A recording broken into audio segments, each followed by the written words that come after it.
Magandang umaga, magandang tanghali, magandang gabi mga kababayan ko. Welcome back sa aking channel At ito na nga, ito, vlog na naman tayo So, yun nga lang, kung ano lang yung pag-usapan natin sa ngayon. Hindi naman lingid sa ating kaalaman na So, wala na palang intro. So, seryoso rin siyang usaping ito, pero gusto ko lang na pag-usapan habang ako naglalakad dito, habang ako nagbablog. Kung aware ba kayo sa mga balita tungkol sa ating bansa. So bilang isang mamamayan, bilang isang Pilipino, meron din po akong tayo rin po ay mangingialam. Bagamat hindi naman ako isang political analyst, ako yung nakikinood lang din sa YouTube, kasi wala naman kaming TV dito. So sa social media lang din ako nakikirely Pasensya na, at saka may halong Bisaya rin yung salita ko, kahit magbisaya rin. Pero pinipilit ko magtagalog dahil karamihan naman sa atin ay mga Tagalog, lalo na sa mga para makaintindi lahat. So bilang isang Pilipino lang ay kung diretsahan na to, yung yung nabalitaan nyo, yung blanco, yung kagagawa ng ano ba yung nila, kagagawa ng Kongreso, yung pagsasabatas ng budget na So concern lang din ako kasi bilang isang Pilipino, bilang location ko nandito ako sa Middle East ngayon So ang concern ko lang din kasi tayo bilang isang Pilipino, tayo rin ay ng buwis. So part din tayo ng nagbubuwis rin tayo sa ating bansa. So kung ganoon man, kung ganun man ka totoo yun, yung napabalitaan natin na yun nga, gumagawa sila ng national budget na yung BICAM na yan, wala naman na nakablanko lang, parang fill in the blanks, yung parang sila lang yung maglalagay. Wala akong dapat talaga transparent. Wala akong pinapanigan dito na kung sino mang nakaupo sa kabila o sa kabila. Ang sa akin lang bilang isang mamamayan, bilang isang Pilipino, kasi dahil ako naman ay rin ng buwis.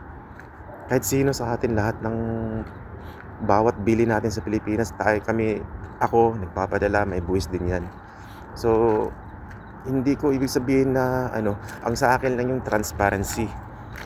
So itong vlog na to ay lang talaga, kasi ako nagba-vlog lang ako kasi para yung hirap dito, minsan lang ako ng yung parang mawala lang yung yung lungkot.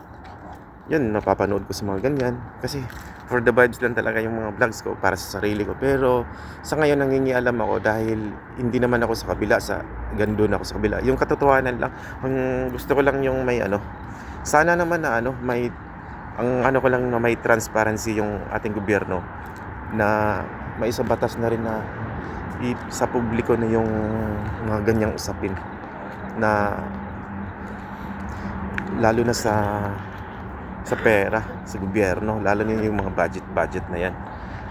Yun lang yung ko, mga kababayan ko, bagamat hindi inaamin ko, hindi ako political analyst, pero sana naman ganun din kayo, concerned din kayo sa na wala tayong pinapanigan sa kabila o sa kabila, kasi mahirap yun. Dapat tayo nagkakaisa, yung lang, yung suporta lang natin na na gawing transparent sana yung mga ganung usaping bagay, na yung gagawa sila ng batas na mag-aproba ng budget na yun pala yung mga nakablanko, pero hindi pa yun kasi kakapanood ko pa lang pero yung sa balita kasi may nagsasabi na hindi naman daw totoo, pero yung ibang congressman naman at saka nagsasabi na totoo, so which is true.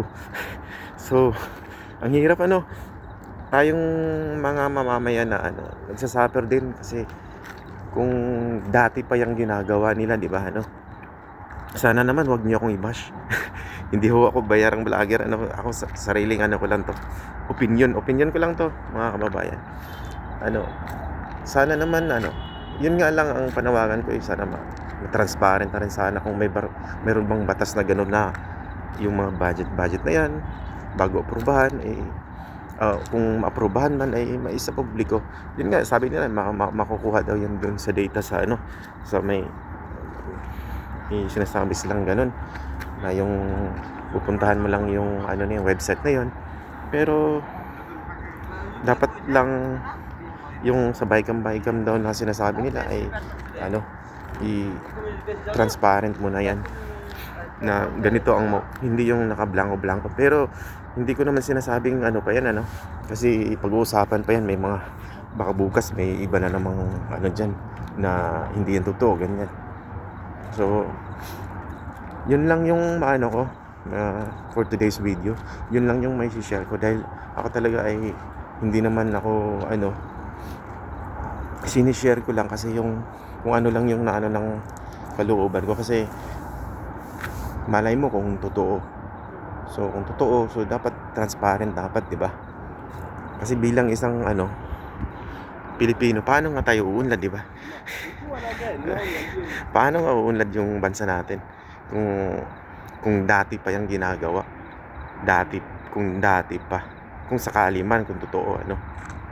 So wala talaga. Nandito ako sa Qatar. Kahit ganito lang tong ano na to, lugar dito. Pero at least mayaman naman talaga dito kasi ano, sa gas at saka sa ano. Kaya at saka maganda rin yung sistema nila dito, kaya ano, parang isa lang yung nasusunod siguro. Wala na yung mga ano-ano.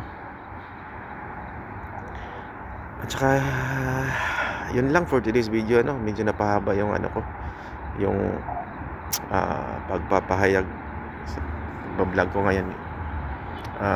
Kasi alam niyo mga kababayan ko, parang tumatanda ako, parang nag-ano na rin ako. Yung parang may concern na rin ako sa yung sa gobyerno natin. Ibig ko sabihin, yung parang ano, kumbaga mangingialam tayo na dapat yung nag-ano rin tayo ng ating ano, sa loobin. Kasi kung hindi nila maririnig yun, parang wala tayong pakialam. Yung nasa gobyerno lang yung ano. Ulitin ko, wala akong pinapanigan. Ang sa akin lang yung katotohanan. Ako, nagmamasid lang din kasi ako, mga babayan. Pero sana kayo din ay nakikinood sa mga balita. Ako, nag-YouTube ako. Ganito. Pero minsan nag-ano din ako ng mga balita, syempre. Para din naman sa atin yun. Sana nga lang na ano, kung ano man ang totoo. Yun lang gusto kong ma-share sa inyo, mga kababayan ko. Ano, sana mabago na talaga yung Pilipinas. Sana wala ho akong ano, kung sinong ano 'di ba mag-e-election na naman. Ulit-ulit na lang ano. Sa tingin mo, tatanungin ko kayo, sa tingin nyo kung sinong pumalit dyan, kahit sino sa kabila, kahit sino, dilawan o mga kakamping, mga DDS, mga loyalista, mga tulfo, sa tingin nyo kaya kung sinong papalit, no? Hirap na, no? Mag-election naman ng mga mga senators. Sino kayang mag-aawal ng bansang Pilipinas? Hindi naman ako. Baka sabihin nyo, baka man magbaba siya akin, ano? Yung ano lang, concern lang tayo kasi bilang isang mamamayan, tayo ay Pilipino pa rin. So alam ko yun, na dahil kung manahimik lang din tayo, at least ako sa opinion ko lang to, sa loobin ko lang to, ano, wala ho akong pinapanigan. Ang sa akin katotohanan lang. First time ko mag-vlog sa ano, sa ganitong politiko. Kasi mahirap kasi sa politiko, minsan pag nagba-vlog ka, kung nag-ano ka ng ano, titirahan mo yung ano, alam ko yun na tatakutin ka, ganoon yun. Kaya mahirap makikisaw-saw. Pero hindi sa aking pakikisaw-saw ngayon ay ano lang, nag-ano lang ako ng saloobin talaga, na kung dati pang ginagawang ganyan, na lantaran na ganyan, na kung totoo man yan, nagbalangko-blanko yung ano nila, yung mga budget niya, parang fill in the blanks. Ang hirap ano, parang ano lang na, ano, at yun lang, napahaba ako ng ano ngayon, ating usapan. Hmm, kamusta naman po sa mga kapwa YouTubers ko dyan? Andito pa rin ako. Yun lang ano ko sa inyong sa araw na ito, sa gabing ito. Medyo malamig dito. Maraming salamat pala sa panonood at sa mga nag-subscribe sa akin. Maraming salamat. See you next time.